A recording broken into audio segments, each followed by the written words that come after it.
A história da Venezuela não começa pelo caos, e sim pela promessa.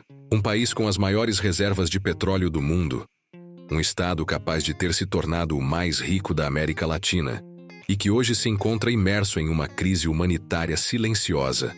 Silenciosa para o Ocidente, mas gritante para quem vive dentro dela. Durante décadas, a Venezuela se apoiou em um único pilar: o petróleo. O ouro negro financiou a estabilidade, e a estabilidade alimentou uma falsa sensação de eternidade econômica. Mas toda economia baseada em um único recurso está condenada a oscilar com a maré dos preços internacionais.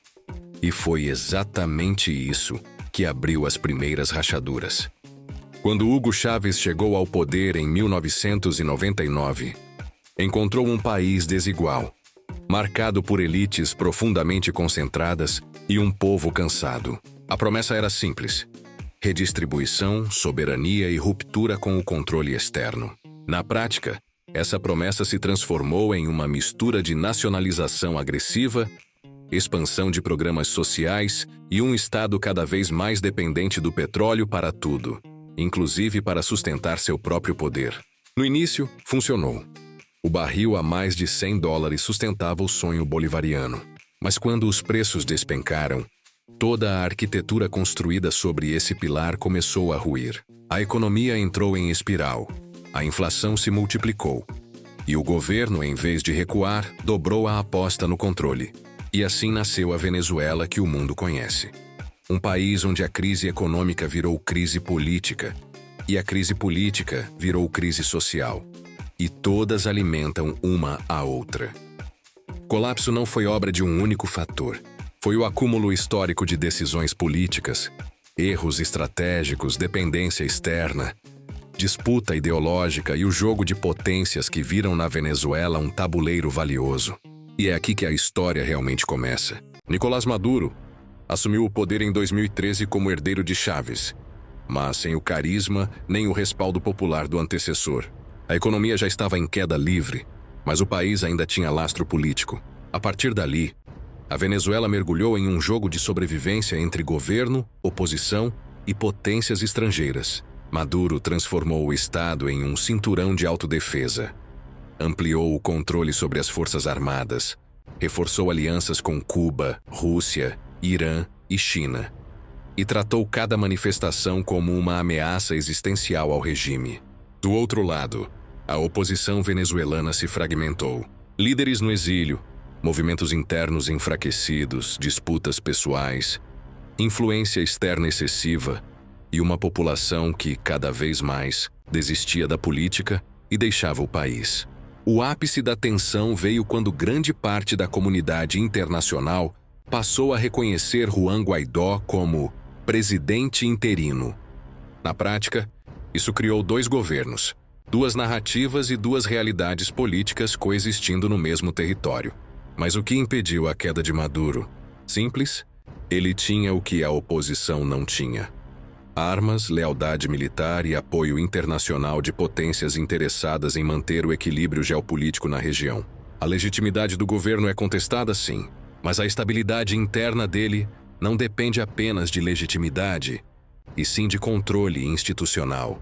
Maduro governa não porque é forte, mas porque seus adversários estão fracos demais. E porque há interesses globais que preferem a Venezuela como está. A crise interna da Venezuela se tornou tão profunda que ultrapassou o país. Hoje, mais de 8 milhões de venezuelanos deixaram sua terra natal. Um dos maiores êxodos da história recente, maior que o de muitas guerras. E o mundo tratou isso como um problema local, quase invisível. Mas não é. A diáspora mudou o equilíbrio demográfico de países vizinhos, pressionou economias, alterou políticas migratórias e reacendeu tensões sociais. O Brasil, por exemplo, transformou Roraima em uma porta humanitária, ao mesmo tempo em que precisou lidar com choques econômicos e sociais inesperados. Dentro da Venezuela, o impacto humanitário é profundo. Falta de medicamentos, sistema hospitalar colapsado, insegurança alimentar, hiperinflação que devora salários antes mesmo do fim do mês. E mesmo diante desse cenário, uma parte da população ainda apoia Maduro. Não porque acredita no projeto político, mas porque não há segurança de que a alternativa seria melhor. A crise é tão prolongada que se transformou em rotina. A Venezuela vive um cotidiano de sobrevivência, e populações em sobrevivência não se rebelam. Elas se adaptam. Enquanto isso, o mundo observa à distância, preocupado apenas quando a crise transborda fronteiras. A tragédia humanitária é real e silenciosa. E o silêncio é sempre político. A Venezuela não está isolada. Ela é um eixo estratégico, um nó de energia e influência na América do Sul. E aqui está a verdade incômoda. A crise venezuelana interessa a muita gente. Para os Estados Unidos, um país politicamente instável e economicamente quebrado na América Latina, significa menos influência chinesa e russa. Ao mesmo tempo, sanções econômicas debilitam o governo Maduro, mas também o empurram para os braços da China e da Rússia.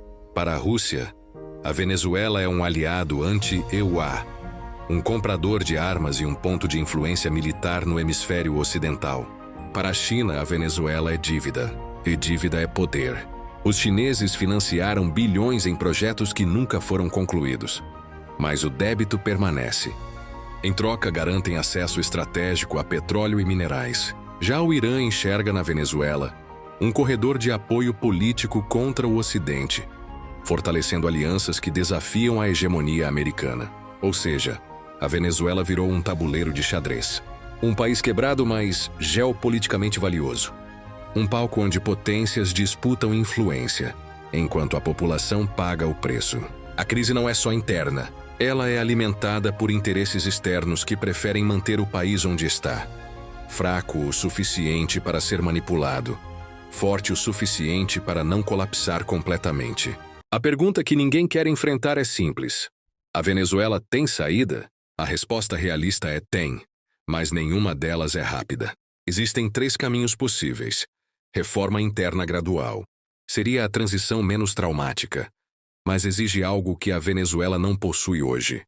Instituições sólidas, confiança social e liderança política estável. Mudança abrupta de governo.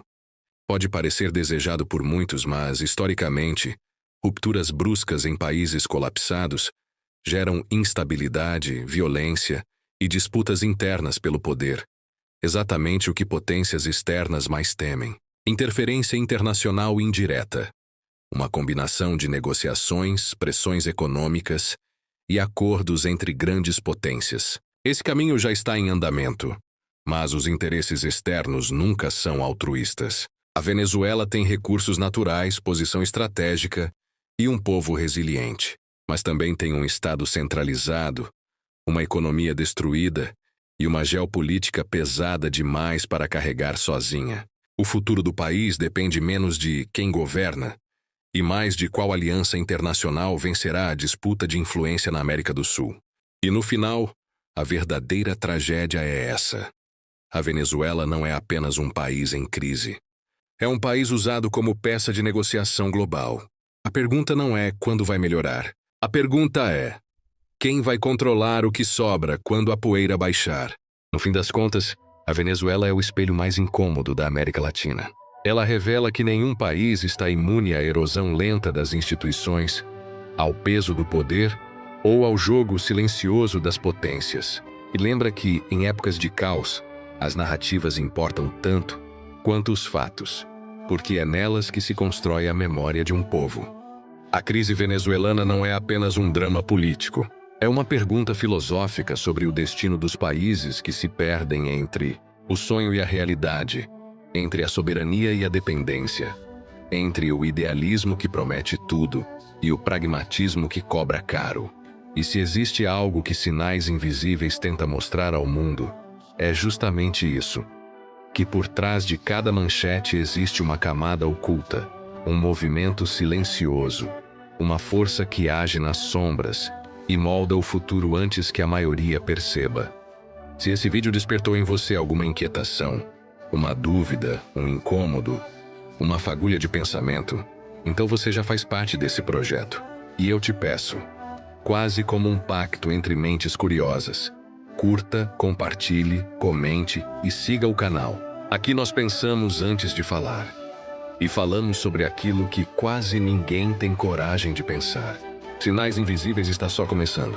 E o futuro, o verdadeiro futuro, só se constrói com aqueles que conseguem enxergar além do óbvio. Nos vemos no próximo capítulo.